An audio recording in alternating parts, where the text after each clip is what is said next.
Hi there. Welcome to Thought for the Week. We're talking about battle, Christians in battle. We are, but we need to remember that it's nothing like as dramatic most of the time as we might think. We're battling against an enemy who is very subtle, and he comes at us in all kinds of ways, almost hidden ways. So if we're not very careful, if we're not wary, we can be defeated by him very easily. We need to stand strong. And that means we're standing strong on the Bible, because the Bible is the truth, God's truth. And if we want to live right and fight effectively, then it's the Bible that must be our watchword, our instruction manual, if you will.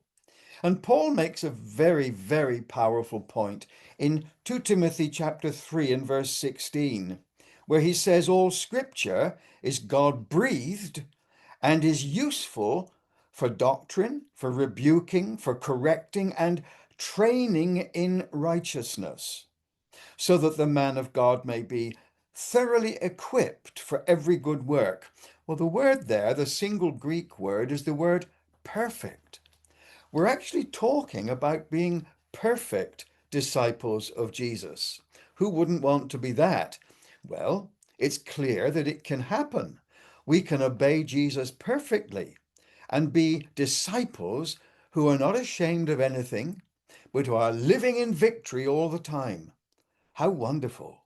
But that verse 17 really hits me for six when I read it, because he says all scripture is useful so that the man of God may be perfect.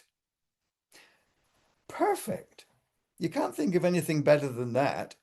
Absolutely finished, a finished work, as it were, completed, ready for anything that the master wants me to do. I think it's one of the most exciting concepts you could have, that the Lord wants us to be perfect for our discipleship. We tend to shrug and say, well, I can't think that's true of me. I'm such a long way off. Nothing perfect about me, except that I'm perfectly awful a lot of the time.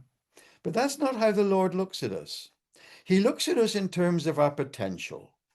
I'm always encouraged when I look into the Old Testament at the example of people like Gideon, who was so terrified of the enemy, the Midianites, that he was trying to beat out wheat down in a wine press because he was so terrified of being spotted by the enemy.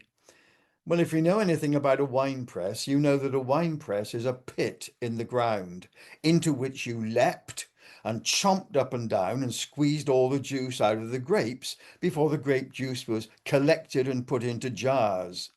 You wouldn't try and beat out wheat down in a wine press. You'd get caked in chaff and filth. What a picture of fear and hopelessness. Well, but that's what Gideon was doing. And suddenly an angel spoke to him. The Lord is with you, mighty man of valor. Gideon was absolutely nonplussed. But you see, it's because he saw himself in terms of his present failure, not in terms of his future potential. That's how the Lord is looking at you. And as he looks at you, he sees the perfect disciple. Perhaps it's about time we lived up to that. Food for thought, eh? I'll talk to you next time. Bye bye for now.